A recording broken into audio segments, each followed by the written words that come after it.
Bismillahirrahmanirrahim. Assalamualaikum warahmatullahi wabarakatuh. Eh, Perkenalkan, nama saya Hidayatullah.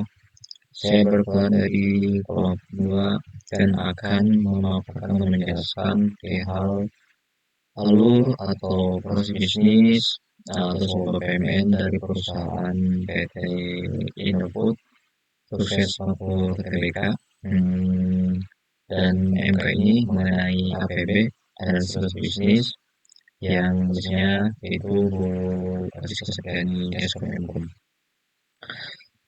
Kita mulai saja.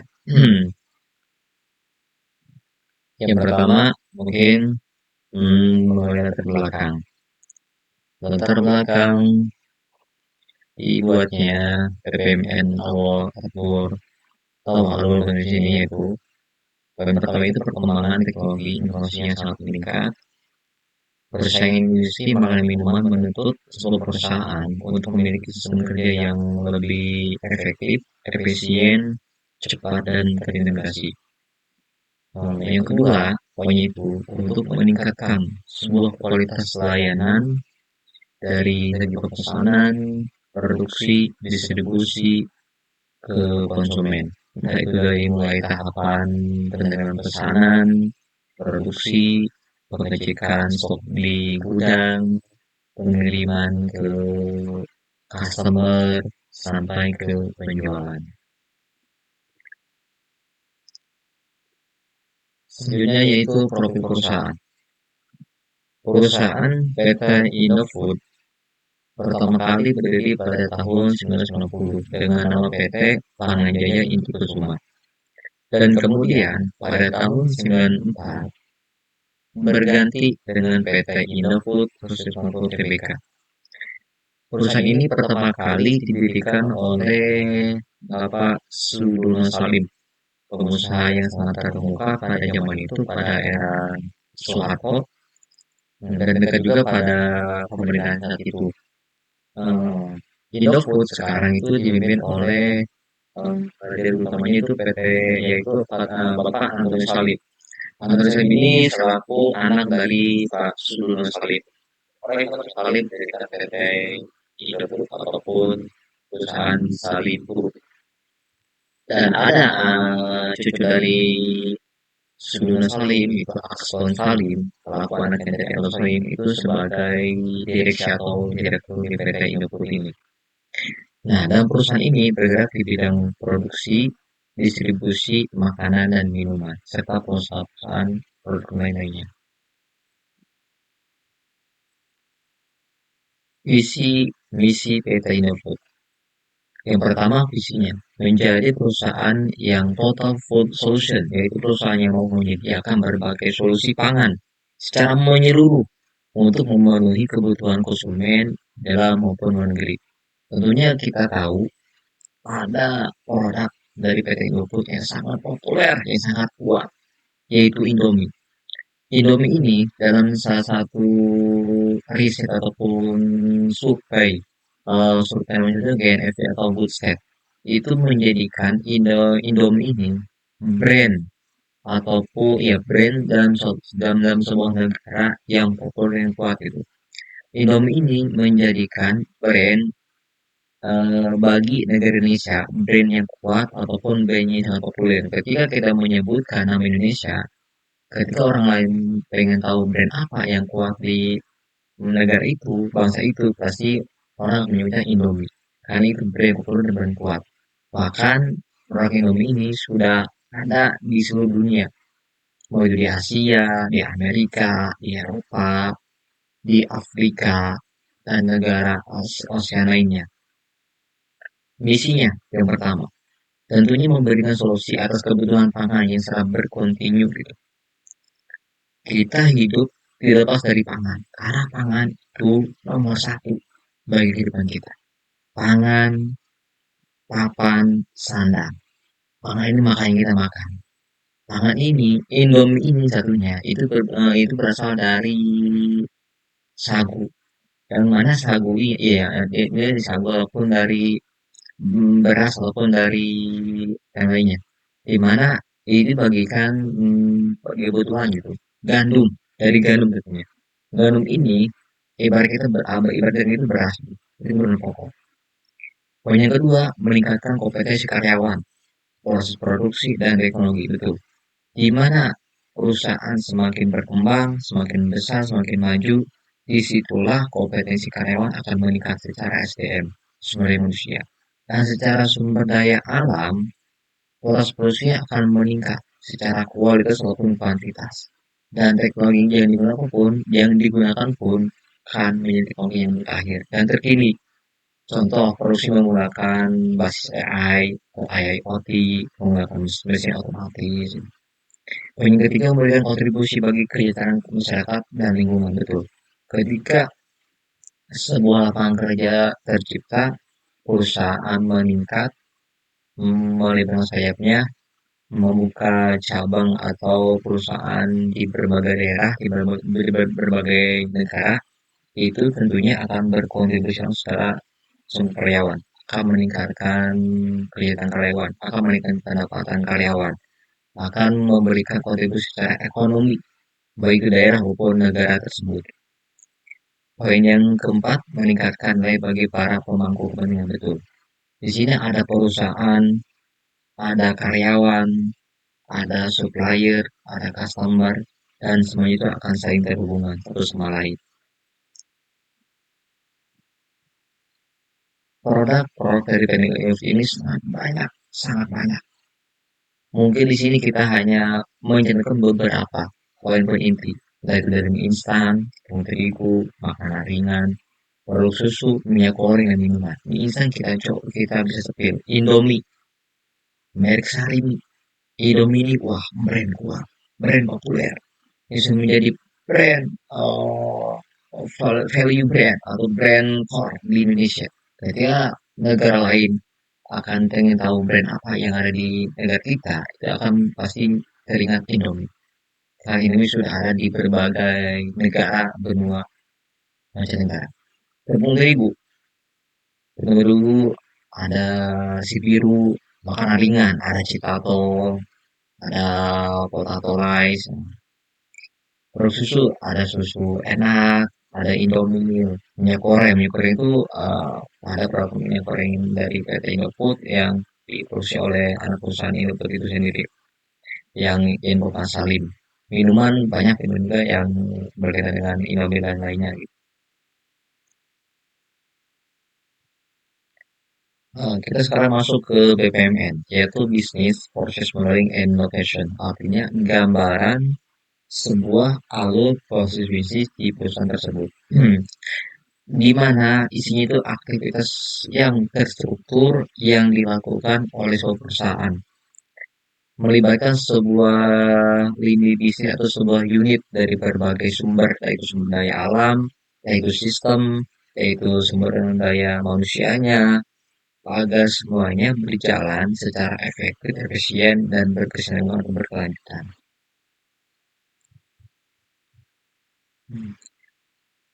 Kita bergeser ke BPMN yang pertama, yaitu pengadaan bahan baku.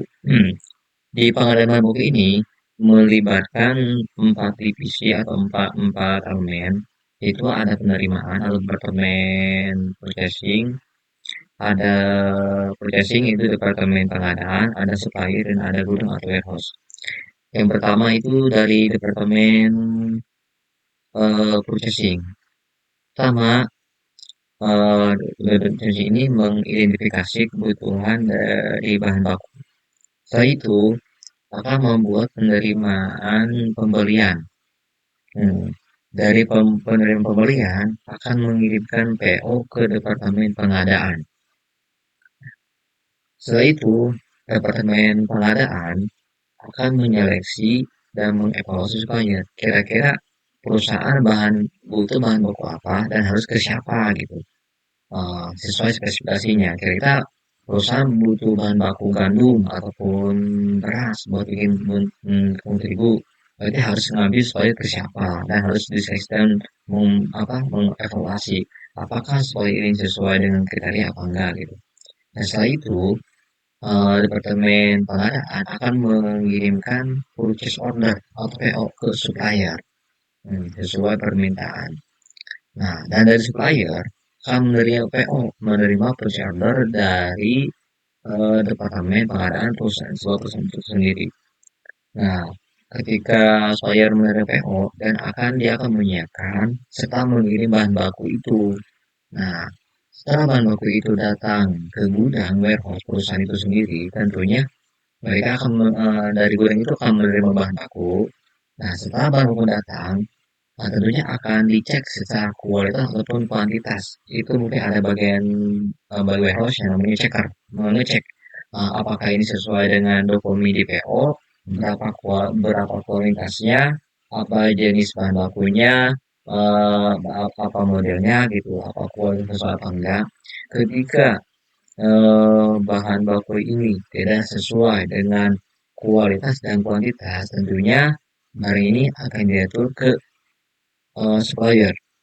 Akan tetapi, jika bahan baku ini sesuai dengan kualitas, kuantitas, dan dokumen yang ada di PO, ini akan lolos dan berlanjut ke disimpan bahan di gudang. Dan bahan baku ini setelahnya akan menjadi bahan baku yang akan diproduksi. Nah, tentunya ada 3 poin utama yang ada di pengadaan bahan baku ini. Pertama itu mengelola pembelian bahan baku, yaitu tepung, minyak susu, gandum dan lain sebagainya. Yang kedua, menjalin kerjasama dengan pemasok. Tentunya betul, karena ini berkaitan dengan bahan baku, artinya departemen ini akan berkaitan langsung dengan supplier gitu, pemasok bahan baku ini. Yang ketiga, memastikan bahan baku ini tersedia tepat waktu dan berkualitas. Tentunya itu penting karena kita tentunya di PO itu pre-order ada kita membutuhkan bahan baku harusnya datang kapan, harus tepat waktu sesuai kita mau produksi bahan baku ini kapan dan bahan baku ini tentunya harus berkualitas sesuai dengan standar. Hmm. Mungkin cukup sekian dari saya soal BPMN perusahaan PT Indofood ini. Eh, dan selanjutnya akan dijelaskan atau dipaparkan oleh rekan saya, yaitu Badrul Salam Rahbani dan Anggi Kurnia. Assalamualaikum warahmatullahi wabarakatuh. Baik, melanjutkan dari penjelasan rekan saya mengenai proses bisnis pada PT Indofood Sukses Makmur ya. Yang proses yang kedua yaitu proses manajemen supplier, di mana pada proses ini ada 4 pelaku proses. Yang pertama proses pengadaan, departemen pengadaan, yang kedua supplier manajemen tim, yang ketiga supplier itu sendiri, dan sistem ERP.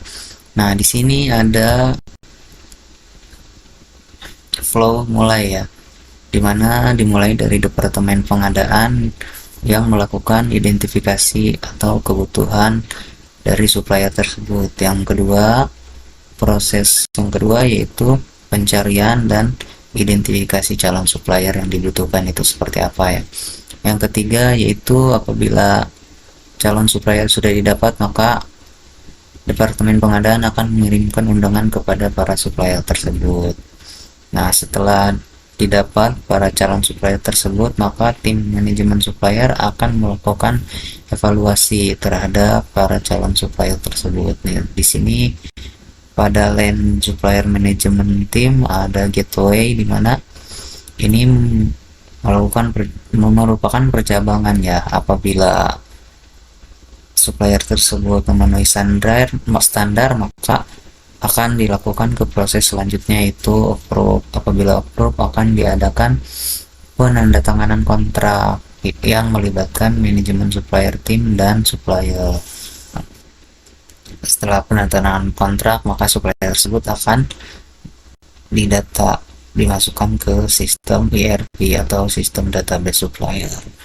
Apabila tidak memenuhi standar, maka calon supplier tersebut akan diberikan feedback oleh supplier tim manajemen tersebut agar melakukan perbaikan dan melengkapi data-data apabila data-datanya tidak lengkap ya. Nah, setelah proses tadi masuk database supplier tersebut, maka database supplier tersebut akan dimonitoring dan dievaluasi kinerjanya ya secara berkala. Nah, ini adalah flow proses selesai. Lanjut ke proses bisnis yang berikutnya, yaitu proses bisnis yang ketiga, yakni produksi dan manufaktur. Di sini melibatkan 5 pelaku proses. Pelaku pertama yaitu perencanaan produksi atau production planning, gudang bahan baku, tim produksi, quality control, dan gudang bahan jadi, yaitu finish good ya di sini. Nah, awal mulai perencanaan produksi akan menerima rencana produksi ya dari sales, kemudian dilakukan perencanaan produksi, lalu menerbitkan perintah produksi kepada tim produksi. Nah, apabila jadwal sudah diterbitkan, maka dari gudang bahan baku akan menyiapkan bahan-bahan yang diperlukan tentunya untuk proses produksi tersebut. Setelah disiapkan, bahan baku diterima di produksi yang akan diproses. Nah, penerimaan bahan baku diproses ya, lalu ditimbang, dimasak, dibekukan, pengeringan, lalu pendinginan cooling. Nah, setelah proses tersebut selesai, maka yang jadi tersebut akan dicek oleh quality control. Nah, di sini kita jadi tim control ya, di mana tim quality control tersebut yang akan melakukan pengecekan. Apabila barang bagus, maka barang akan dikirim ke tim gudang dan dimasukkan stok produk. Lalu prosesnya selesai, apabila tidak dapat barang tersebut akan diproses kembali atau dibuat, maka hal ini akan kembali ke proses produksi. Itu saja di proses yang ketiga. Proses berikutnya yaitu proses quality control ya, atau pengendalian mutu. Di sini ada 4 lane, tim produksi, quality control, tim laboratorium, dan gudang produk jadi. Nah, ini melanjutkan proses production tadi. Jadi produksi barang yang sudah selesai dikemas itu akan dilakukan sampling oleh quality control. Sampel-sampel tersebut nantinya akan dicek, dikirimkan ke laboratorium. Nah, di sini detailnya ada di quality control ya. Apabila produk tersebut memenuhi standar, maka produk yang tersebut akan langsung dikirim ke gudang finish good, lalu diterima, lalu disimpan di gudang finish good. Nah, untuk proses selanjutnya yaitu proses kelima, di sini adalah proses manajemen persediaan atau inventory management yang terdiri dari 4 layer ya. Di sini ada 4 pelaku proses sistem ERP, yaitu inventory system tersebut, gudang bahan baku, perencanaan persediaan, processing, lalu gudang produk jadi. Nah, sistem di sini akan mengecek ya bahan baku atau produk-produk yang tersedia di perusahaan. Nah, setelah analisa data persediaan tersebut, maka akan dilakukan cek atau disini gateway yang dilakukan oleh sistem. Apabila data atau stok produknya masih ada, lalu akan dilanjutkan ke update stok dan lalu prosesnya selesai. Dan apabila stoknya tidak tersedia, maka dari sistem tersebut akan meminta stok ke gudang bahan baku ya, atau ngecek stok gudang di bahan baku. Nah, apabila stok gudang tersedia, maka di sini stok akan dialokasikan untuk didistribusikan ke produksi. Nah, apabila tidak tersedia, maka di sini proses akan lanjut ke tim perencanaan persediaan tentunya. tim tersebut akan melakukan pengecekan kebutuhan ya apabila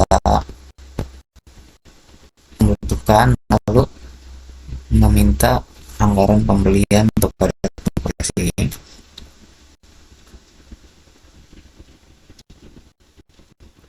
Baik, proses yang selanjutnya yaitu proses yang keenam, yaitu proses pengemasan produk.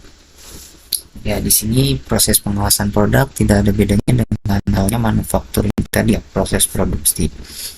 Di sini ada pelaku proses, tim produksi, tim pengemasan, quality control, dan gudang jadi.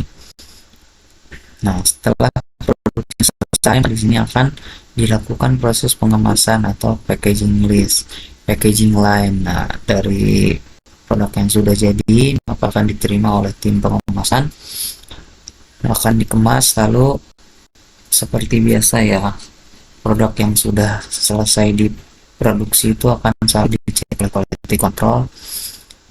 Gitunya selalu sama, bila standar maka produk akan dikirim ke gudang bahan jadi atau gudang finished good. Proses selanjutnya yaitu proses distribusi dan logistik. Di sini melibatkan 5 proses, 5 pelaku proses.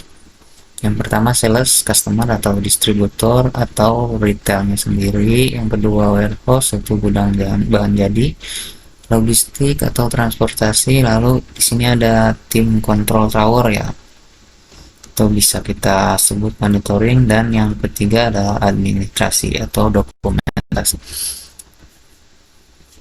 Dari proses ini yang memulai proses itu sales, customer atau distributor ya, yang mengirim permintaan order, purchasing order, PO, yang akan melanjutkan proses ke konfirmasi order dan cek ketersediaan tentunya. Nah, maka proses ini akan berlanjut ke warehouse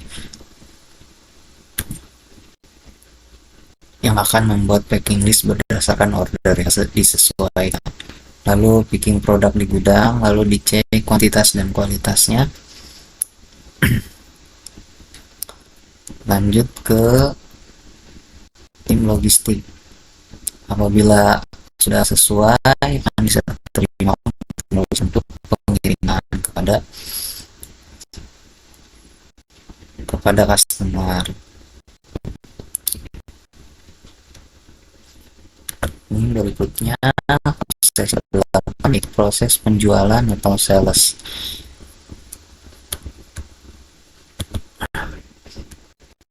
Yang pertama di sini ada pelanggan, sales, administrasi bahan, dan logistik dan keuangan. Dimulai dari mengirim permintaan order ya seperti tadi, lalu menerima permintaan order, lalu mengecek produk, harga, dan ketersediaan stok. Nah, apabila stoknya tersedia maka akan membuat sales order dan akan mengirimkan informasi tersebut ke pelanggan. Apabila tidak tersedia maka akan dilakukan alternatif produk atau alternatif harga. Lalu proses selanjutnya setelah konfirmasi order dengan pelanggan maka akan dilakukan validasi oleh administrasi penjualan atau sales ya. Nah, cek kredit limit pelanggan. Di sini ada detail lagi di mana administrasi akan meninjau. Apabila ya maka akan diterbitkan faktur penjualan, lalu mengirimkan invoice ke pelanggan dan ke gudang logistik. Dari gudang logistik invoice tersebut akan dikonfirmasi ya, lalu mengirimkan permintaan barang ke pelanggan. Nah, lalu setelah itu barulah tim keuangan atau finance akan melakukan pencatatan penjualan sesuai yang dikirim dari permintaan order tersebut ya, lalu melakukan monitor pembayarannya. Nah, setelah dimonitor pembayarannya atau pembayarannya sudah selesai, misalkan ini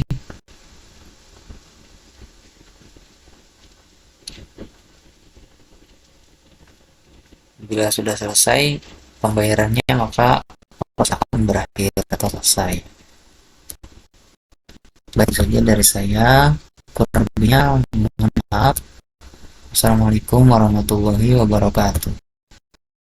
Baiklah, selanjutnya ada BPMN Proses Bisnis Marketing dalam PT Indofood Success Makmur. Yang pertama, di sini ada analisis pasar.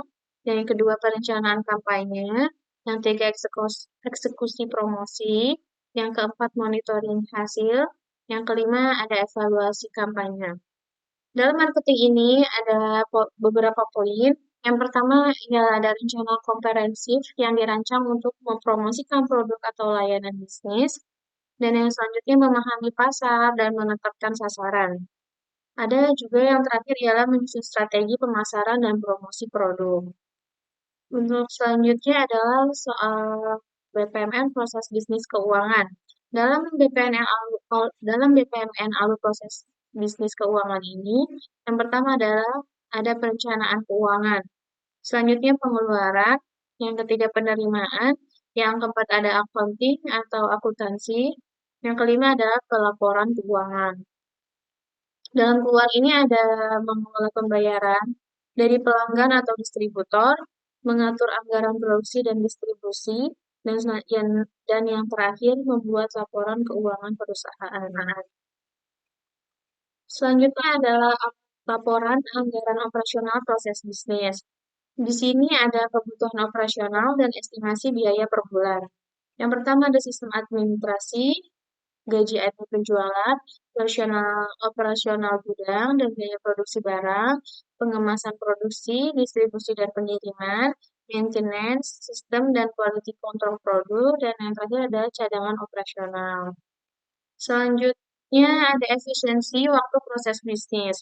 Di sini ada tahapan proses dan estimasi waktunya. Yang pertama yaitu customer melakukan pembayaran dengan waktu 10 menit, verifikasi data customer dengan waktu 15 menit, input pesanan ke sistem dalam waktu 10 menit, pengecekan stok gudang dalam waktu 20 menit, persiapan barang 30 menit, produksi barang jika stok habis dalam waktu 1-3 hari, ada pengemasan dan pengiriman dalam waktu 1 hari, dan konfirmasi penerimaan dalam waktu 10 menit. Terakhir ada kesimpulan. Jadi berdasarkan analisis proses bisnis PT Indofood yang sudah kami jelaskan mulai dari pengenalan bisnis, produk atau layanan, tujuan dan sasaran, analisis pasar, proyeksi keuangan, hingga rencana pengembangan, dapat disimpulkan bahwa PT Indofood memiliki proses bisnis yang terstruktur dan terintegrasi dengan baik. Hal tersebut terlihat dari bagaimana perusahaan memproses pemesanan produksi sampai distribusi produk dengan secara sistematis sehingga operasional perusahaan menjadi lebih efisien. Dengan proses bisnis yang baik, PT Indofood mampu menjaga kualitas produk sehingga memenuhi kebutuhan konsumen serta mempertahankan posisinya sebagai salah satu perusahaan pangan terbesar di Indonesia. Sekian presentasi dari kelompok kami. Terima kasih atas perhatian teman-teman dan hasil.